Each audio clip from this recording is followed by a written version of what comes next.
Class 11th में laws of motion के कुछ इंपॉर्टेंट डेरिवेशंस करने जा रहे हैं जो आपके एग्जाम के लिए काफी ज्यादा इंपॉर्टेंट है। जब किसी सिस्टम के ऊपर कोई एक्सटर्नल फोर्स अप्लाई ना हो रहा हो तो उसका जो मोमेंटम है वो कांस्टेंट रहता है। न्यूटन सेकंड लॉ मोशन को फॉलो किया। सबसे पहले यहाँ पे F equals to D P by D T होता है न्यूटन थर्ड लॉ से, जिसका मतलब होता है to every action there is equal and opposite reaction. अब उस इंक्लाइन सरफेस पे कोई ऑब्जेक्ट रखते हैं और वो ऑब्जेक्ट जो है वो स्लाइड करना स्टार्ट कर देता है। हेलो स्टूडेंट्स, कैसे हैं आप सब? Welcome to next gen physics.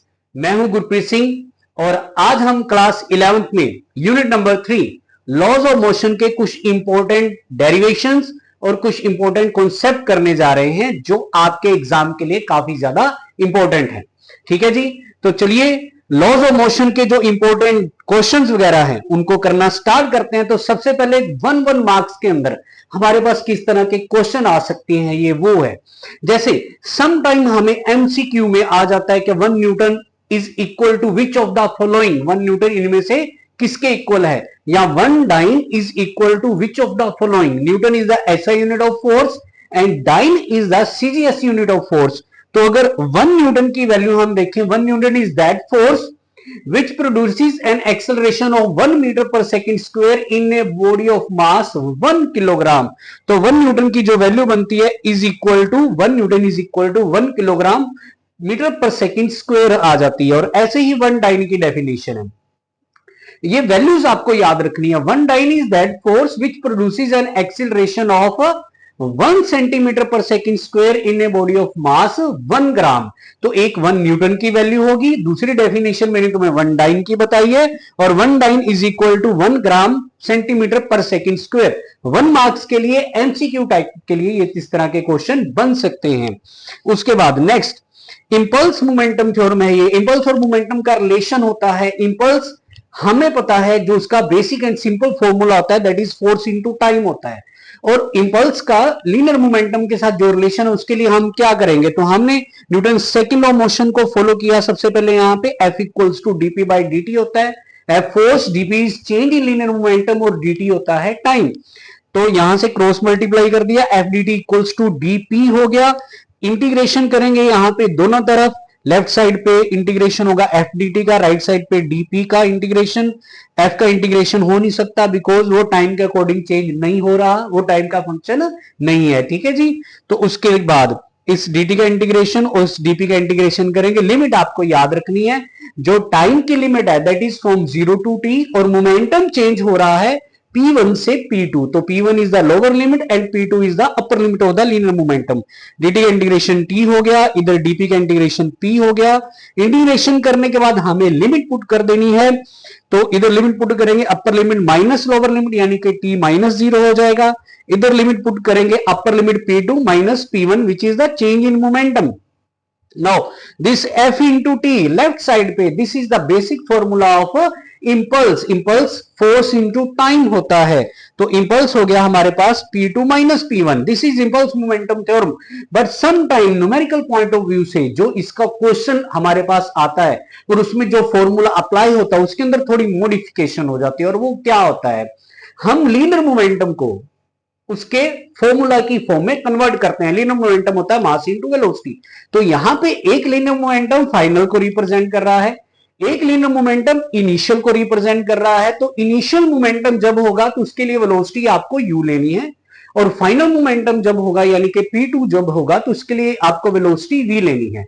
Mass object का सेम रहेगा लेकिन वेलोसिटी चेंज होने की वजह से उसके ऊपर जो फोर्स लगा, उसके ऊपर जो इंपल्स आया, उसकी वजह से उसकी वेलोसिटी चेंज हुई है। तो उसका जो फॉर्मूला वो बनता है यहाँ पे। तो P2 माइनस P1 की जगह हमने लिख दिया mv माइनस mu, m यहाँ पे कॉमन ले लेंगे तो ये formula I equals to mv minus u बन गया। न्यूमेरिकल पॉइंट ऑफ व्यू से ये इंपॉर्टेंट है। तो नीचे मैंने इन दोनों फॉर्मूला को कंबाइन करके लिख दिया है। आपके पास F इंटू टी भी अप्लाई हो सकता है, आपके पास m I equals to m into v minus u भी अप्लाई हो सकता है, दोनों चीजें। उसके बाद next proof of law of conservation of linear momentum from Newton third law. अब law of conservation of linear momentum ये होता है कि जब किसी सिस्टम के ऊपर कोई एक्सटर्नल फोर्स अप्लाई ना हो रहा हो तो उसका जो मोमेंटम है वो कांस्टेंट रहता है, यानी कि मोमेंटम की इनिशियल वैल्यू और मोमेंटम की जो फाइनल वैल्यू है वो सेम होनी चाहिए। मोमेंटम सेम रहेगा जब बाहर से कोई फोर्स अप्लाई नहीं होता है। तो उसके लिए हमने जो एग्जांपल लिया है न्यूटन थर्ड लॉ से, जिसका मतलब होता है to every action there is equal and opposite reaction. तो उसमें दो फोर्स हमने लिए जिसमें एक एक्शन को रिप्रेजेंट कर रहा है, एक रिएक्शन को रिप्रेजेंट कर रहा है। F A B equals to minus of F B ए।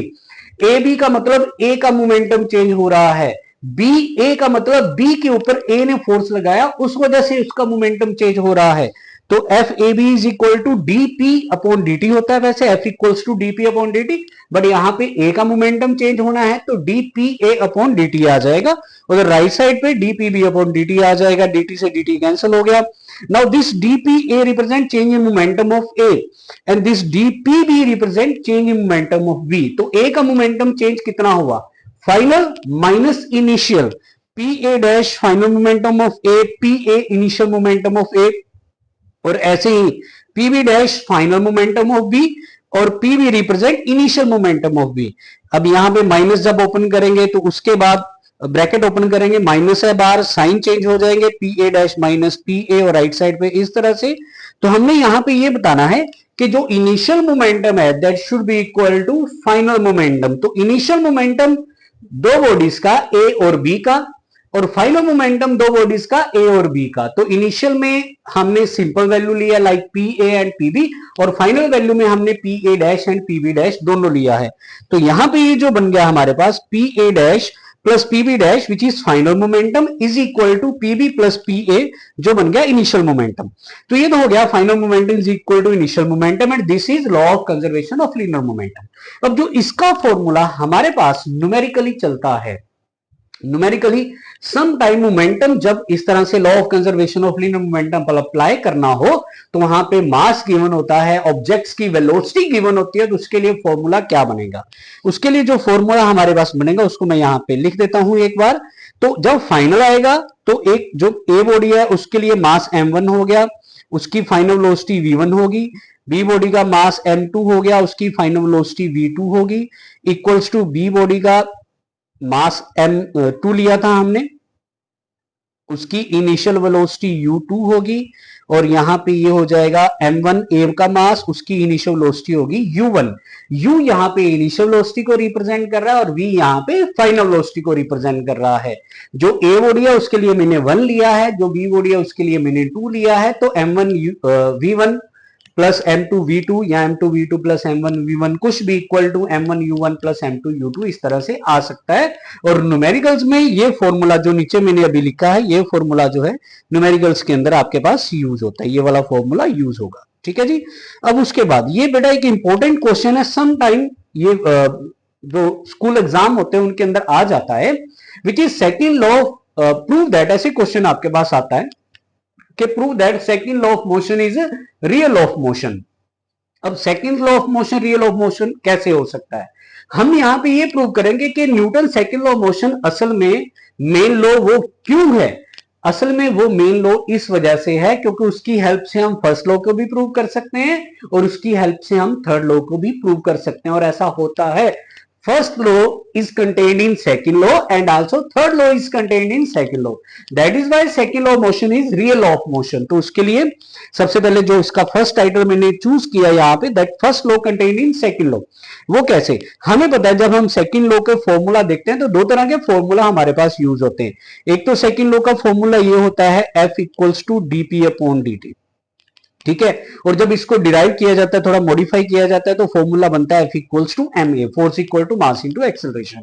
तो F equals to ma Newton second law हो गया। अगर न्यूटन फर्स्ट लॉ को हम प्रूव करना चाहते हैं तो उसके अकॉर्डिंग सारा काम कर रहे हैं, but with help of Newton second law. तो हमने F को यहाँ पे 0 ले लिया है। अगर F 0 हो, अभी बताऊंगा 0 क्यों लिया और किस वजह से लिया, then this ma should be equal to 0। अब दो क्वांटिटीज का प्रोडक्ट 0 के इक्वल है। जब दो क्वांटिटीज का प्रोडक्ट 0 के इक्वल होता है तो उनमें से एक 0 होना चाहिए। यहां पे m 0 हो नहीं सकता, m 0 हो नहीं सकता, सो क्या 0 होगा, एक्सेलरेशन इक्वल टू 0। अब ये कंडीशन यहां पे क्या हुई है कि जब मैंने F इक्वल टू 0 लिया तो उसकी हेल्प से मेरे पास ये बन गया कि ए 0 होना चाहिए।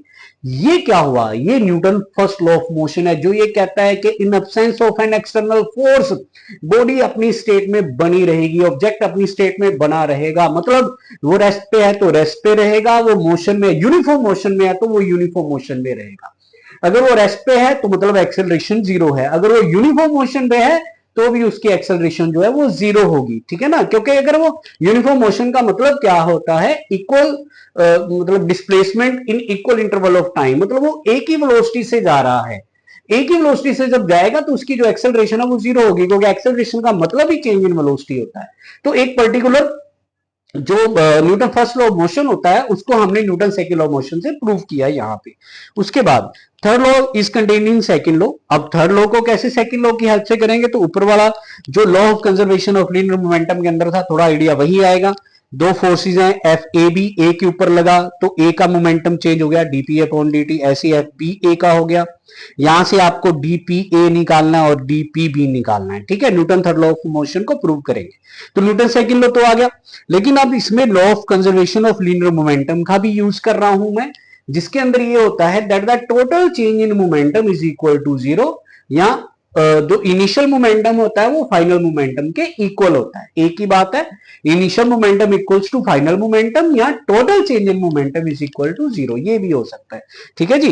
तो यहां पे DPA which is change in momentum of A, DPB which is change in momentum of B, दोनों का जो सम है that should be equal to 0, मतलब जो नेट चेंज है वो 0 के इक्वल आना चाहिए, नेट चेंज 0 के इक्वल। तो DPB A equals to minus DPB हो गया। अब यहां पे दोनों वैल्यू पुट करेंगे तो एंड में मेरे पास बन जाएगा F of A B is equal to minus of F B A, which is our Newton third law of motion. तो Newton second law of motion में न्यूटन थर्ड लॉ भी आ गया, न्यूटन फर्स्ट लॉ भी आ गया, that is why it is known as real law of motion. उसके बाद अब इस चैप्टर में बेटा जैसे ये जो लॉज ऑफ मोशन वाला चैप्टर है, इसमें आपके पास फोर्स के अलावा जो ऐसे मतलब टॉपिक है जो सीबीएसई पॉइंट ऑफ व्यू से इंपॉर्टेंट है, अभी हम सीबीएसई के ऊपर कंसंट्रेशन दे रहे हैं, ठीक है, जो स्कूल सिलेबस होता है उसके अकॉर्डिंग। तो यहां पे फ्रिक्शन, फोर्स ऑफ फ्रिक्शन भी इंक्लूडेड है। तो फोर्स ऑफ फ्रिक्शन में दो इंपॉर्टेंट टॉपिक है बेटा, जिनसे रिलेटेड न्यूमेरिकल्स भी होते हैं और जिनका न्यूमेरिकल्स में काफी ज्यादा यूज भी होता है। जैसे सबसे पहले इसमें आता है एंगल ऑफ फ्रिक्शन। ना एंगल ऑफ फ्रिक्शन क्या है, जैसे यहां पे ना डायग्राम में आपके पास एक ऑब्जेक्ट दिया हुआ है, इसके ऊपर डिफरेंट काइंड ऑफ फोर्सेस जो है वो एक्ट कर रहे हैं। डायग्राम को आपने ध्यान से देखना।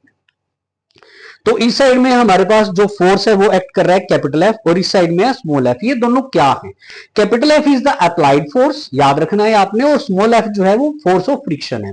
तो जो फोर्स ऑफ फ्रिक्शन होता है वो अप्लाइड फोर्स की अपोजिट डायरेक्शन में जाता है, ठीक है। आपने पैरेललोग्राम लॉ वेक्टर जरूर पढ़ा होगा जिसका यहां पे यूज होना है, ठीक है जी।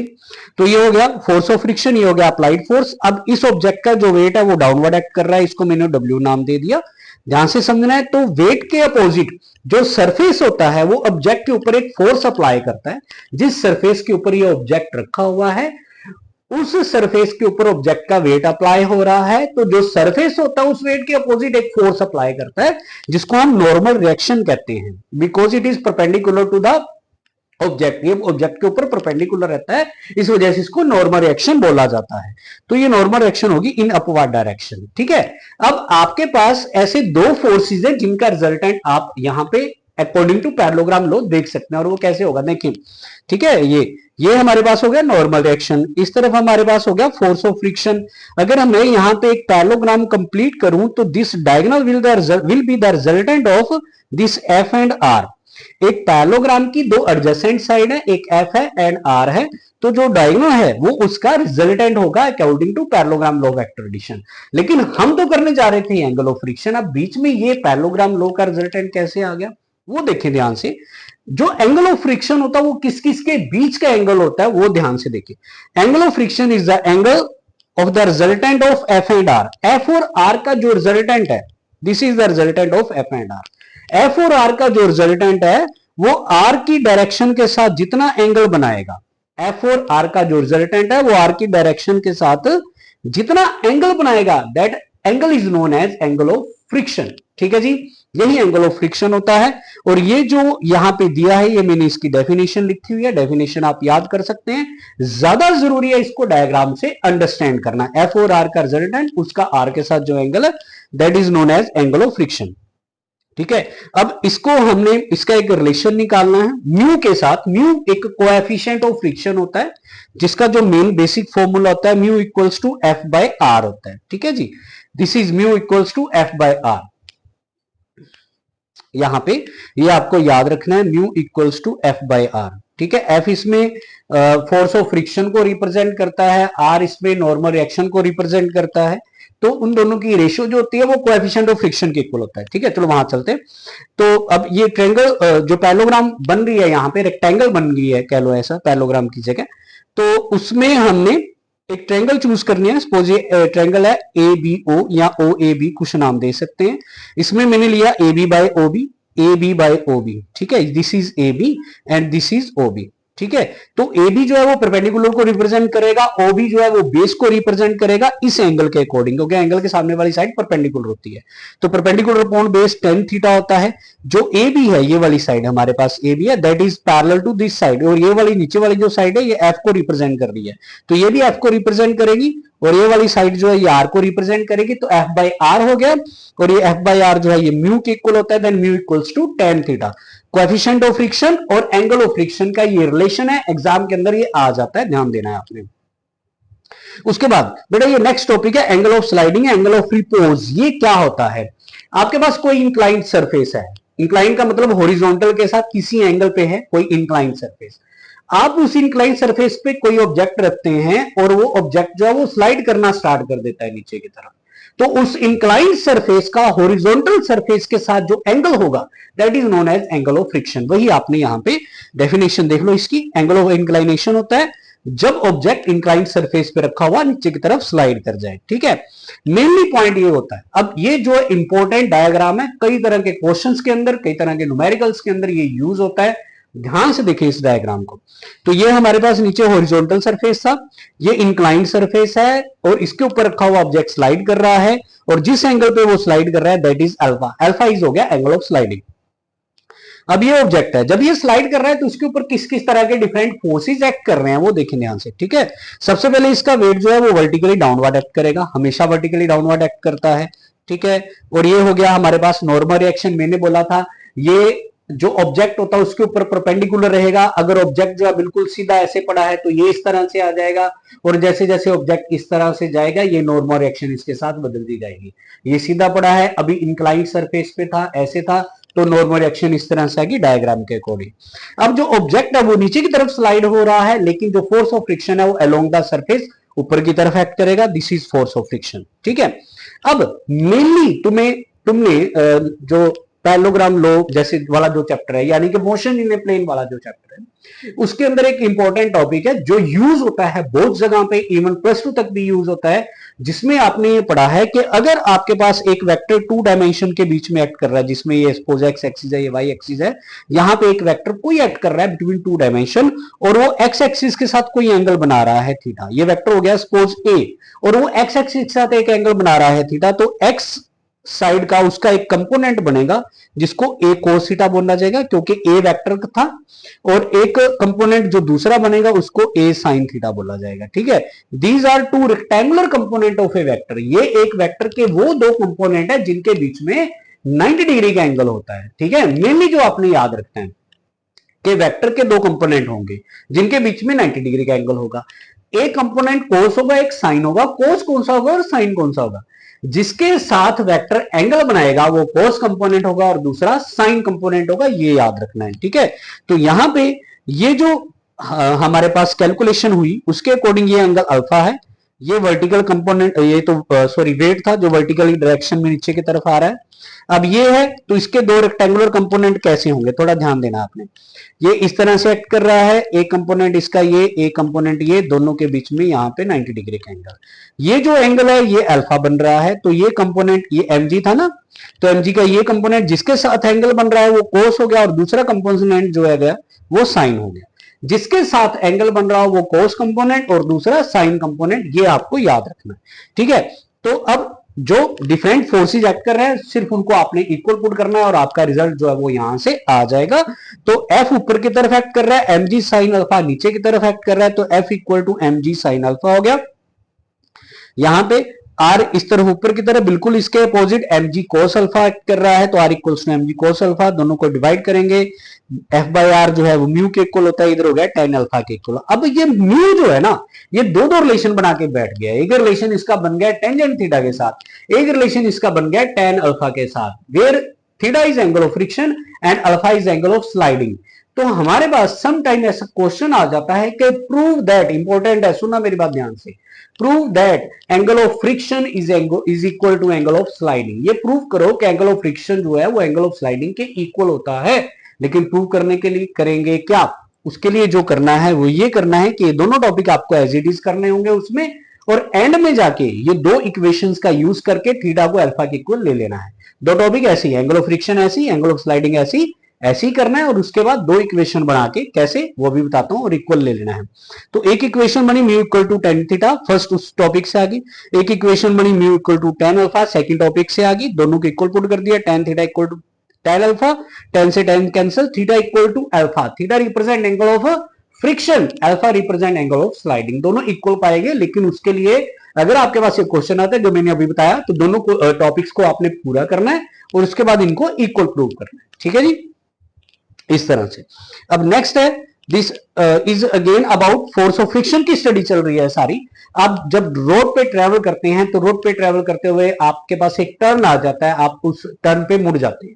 दो तरह की रोड आपको देखने को मिलती है। आपने रेसिंग ट्रैक देखे होंगे जहां पे जो रेस होती है, गाड़ियों की रेस होती है, उन रेसिंग ट्रैक को के ऊपर आपने देखा होगा जब कर्व आता है, जब मोड़ आता है, तो उस रेसिंग ट्रैक का जो अंदर वाला हिस्सा है वो नीचे की तरफ होता है और बाहर वाला हिस्सा ऊपर की तरफ होता है।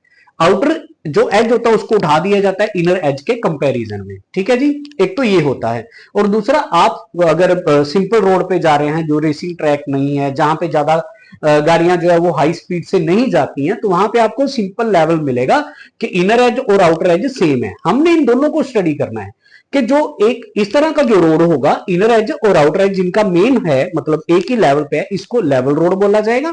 और जो जिनका आउटर एज उठा दिया जाता है इनर एज के कंपैरिजन में, आउटर एज उठा दिया जाए, जैसे रेसिंग ट्रैक का एग्जांपल दिया मैंने, तो उस तरह के ट्रैक को बोला जाता है बैंकिंग ऑफ रोड। उस तरह के सिस्टम को बोला जाता है कि वहां पे हमने रोड को बैंक कर दिया है। बैंक करने का मतलब है आउटर एज को इनर एज के कंपैरिजन में उठा देना। उसको करना जरूरी क्यों है? क्योंकि जब हम मुड़ते हैं एक रोड के ऊपर, तो हमें ये पता है हमने मुड़ना है, तो हमें एक फोर्स चाहिए होता है जिसको सेंट्रीपिटल फोर्स कहते हैं। और सेंट्रीपिटल फोर्स का हमेशा कोई ना कोई सोर्स होता है। जैसे अगर जितने भी प्लैनेट्स है वो सन के अराउंड रिवॉल्व करते हैं, तो उनको भी सेंट्रीपिटल फोर्स चाहिए। और उनको सेंट्रीपिटल फोर्स कहां से मिलता है? Between sun and any planet जो है एक फोर्स ऑफ ग्रेविटेशन होता है, according to Newton's law of gravitation. वो फोर्स ऑफ ग्रेविटेशन प्लैनेट को एक ऐसा फोर्स देता है जिसको सेंट्रीपिटल फोर्स कहा जाता है, और उसकी वजह से वो रिवॉल्व करना स्टार्ट करता है। मतलब जब भी हमने मुड़ना है, तो हमें मुड़ने के लिए या सर्कुलर पाथ में जाने के लिए, कर्व पाथ में जाने के लिए फोर्स नीडेड होता है जिसको सेंट्रीपिटल फोर्स कहते हैं।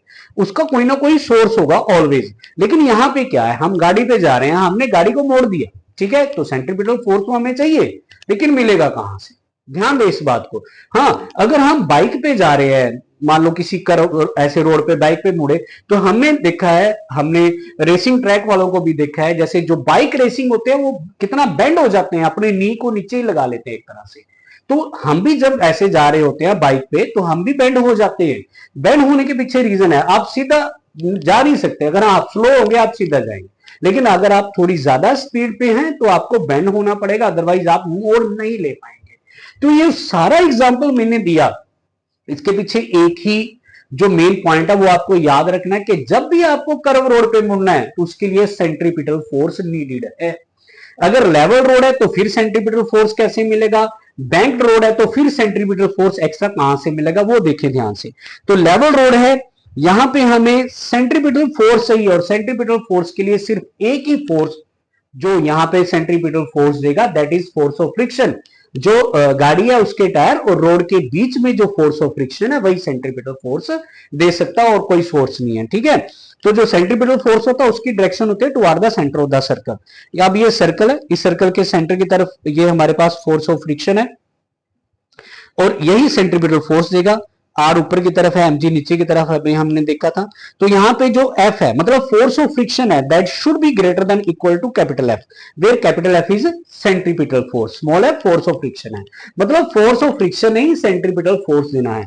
फोर्स ऑफ फ्रिक्शन ज्यादा हो जाएगा नो डाउट, हमें प्रॉपर सेंट्रीपिटल फोर्स मिलेगा, लेकिन एटलीस्ट इक्वल तो होना ही चाहिए, कम नहीं होना चाहिए। फोर्स ऑफ फ्रिक्शन अगर कम हो गया तो हमें सेंट्रीपिटल फोर्स नहीं मिलेगा।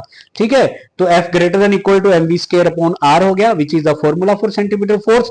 यहां से इसको सोल्व करेंगे, F equals to mu R हो गया, एम से हम कैंसिल करेंगे, V square equals to mu R G हो गया। लेकिन जब V निकालेंगे, V velocity that is equal to root mu R G, और जो मैक्सिमम वेलोसिटी होगी एक लेवल रोड पे मुड़ने के लिए न्यूमेरिकल पॉइंट ऑफ व्यू से important formula that is equal to mu R G. इसके अंदर आर रेडियस मैटर करेगा सर्कुलर पाथ का, कर्व का।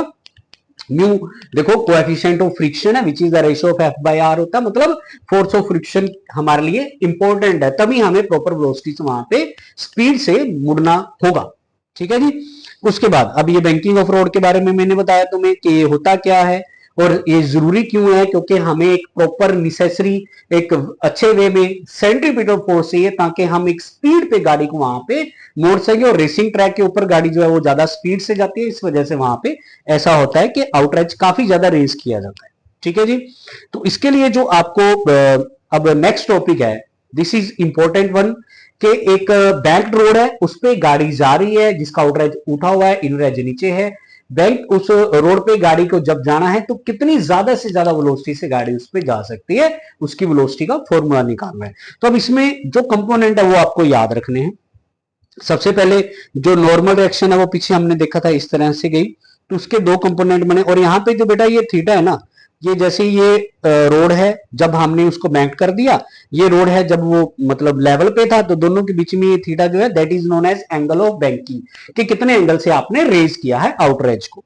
तो इस थीटा से के अकॉर्डिंग चलते हुए ये आर था, तो इसके दो रेक्टेंगुलर कंपोनेंट बने, एक वर्टिकल में एक हॉरिजॉन्टल में, और ये एंगल जो है यहाँ पे देखे ध्यान से, ये थीटा बना हुआ है। ठीक है, ये वाला एंगल, तो जहां पे जिसके साथ एंगल बन रहा है वो कंपोनेंट कोस थीटा होगा और दूसरा जो है वो साइन होगा। ये आर के दो कंपोनेंट हो गए। और जो फोर्स ऑफ फ्रिक्शन है वो अलोंग द रोड एक्ट करता है, इस रोड के साथ यहाँ पे इधर इस तरफ एक्ट करेगा, ये हो गया फोर्स ऑफ फ्रिक्शन। तो इसके भी दो कंपोनेंट होंगे, इसमें थीटा ये वाला एंगल बनेगा, तो इस वजह से इसका ये कंपोनेंट एफ कोस थीटा हो जाएगा और जो वर्टिकल कंपोनेंट है वो एफ साइन थीटा हो जाएगा। है ये वही दो कंपोनेंट जिनके बीच में 90 डिग्री एंगल, जैसे आर के दो कंपोनेंट 90 डिग्री के एंगल पे है, वैसे एफ के दो कंपोनेंट 90 डिग्री के एंगल पे है यही दोनों। ठीक है, अब इस तरह के क्वेश्चन में हमने कर रहा है जैसे पीछे था कि जो अपोजिट साइड पे फोर्सेस एक्ट कर रहे हैं उनको इक्वल दे देना है आपने। तो यहां पे आर कोस थीटा के अपोजिट है दो force F sine theta plus M G, और ये आर साइन थीटा और एफ कोस थीटा सेंटर की तरफ जा रहे हैं, और जो कंपोनेंट सेंटर की तरफ जाएंगे उन्हें ही सेंट्रीपिटल फोर्स देना है, क्योंकि सेंट्रीपिटल फोर्स की direction toward the centre of the circle होती है। और ऐसे ही किया हमने, जो R sine theta F cos theta था उन्होंने सेंट्रीपिटल फोर्स दिया, और बाकी आर कोस थीटा और F sine theta plus M G ये अलग से ले लिए, और इसमें कुछ एडजस्टमेंट करके हमने, एक तो फर्स्ट इक्वेशन ये बनी, ये सेकंड इक्वेशन ये बनी, दोनों को आपने डिवाइड कर देना है। और डिवाइड करने के बाद कुछ अमेंडमेंट करनी है, जैसे एफ की जगह कर दिया आपने म्यू आर को पुट कर दिया, एम से एम कैंसिल हो गया। ठीक है, और यहां पे आपने एक इंपॉर्टेंट पार्ट है, ठीक है, ये जो ऊपर वाली दोनों टर्म है और नीचे वाली दोनों टर्म है, इनको आपने आर कोस थीटा से डिवाइड कर देना है। इसको भी आर कोस थीटा, इसको भी आर कोस थीटा, इसको भी आर कोस थीटा, इसको भी आर कोस थीटा, डिवाइड कर दिया, कुछ कैंसिल हो गया और एंड में बचा हमारे पास टेन थीटा की फॉर्म में। ऐसा क्यों होता है, क्योंकि जब अभी मैंने जो ऐसे डायग्राम बनाया था तो उसके अंदर टेन थीटा निकालना आपके पास इजी होता है, because that is perpendicular upon base होता है, कि लेवल रोड इतना था और आपने इतना रेज कर दिया। ठीक है, वो ज्यादा बेटर होता है टेन थीटा निकालना, इस वजह से आंसर टेन थीटा की फॉर्म में आता है। तो टेन थीटा प्लस म्यू हो गया और नीचे one minus mu tan theta हो गया। हम वेलोसिटी निकालना चाहते हैं तो V square equal to this हो गया, हम वी निकालेंगे तो वेलोसिटी का फॉर्मूला कुछ इस तरह से बनेगा। जब हमारे पास बैंकिंग ऑफ रोड का टॉपिक आए तो उसमें ऑब्जेक्ट कितनी वेलोसिटी से उस सर्कुलर टर्न को लेगा, वो किन किन फैक्टर्स के ऊपर डिपेंड करता है, ये उसका फॉर्मूला हमारे पास बन गया। और इंपॉर्टेंट है न्यूमेरिकल पॉइंट ऑफ व्यू से तो कम इंपॉर्टेंट है, लेकिन एज इट इज एग्जाम में जरूर आ जाता है। ठीक है जी, ठीक है जी। तो आज के लिए इतना ही है। ये कुछ इंपॉर्टेंट कॉन्सेप्ट और इंपॉर्टेंट डेरिवेशन सी यूनिट 3 लॉज ऑफ मोशन में, आप इनको अच्छी तरह से प्रैक्टिस करें। आज के लिए इतना ही है। ठीक है जी, थैंक यू।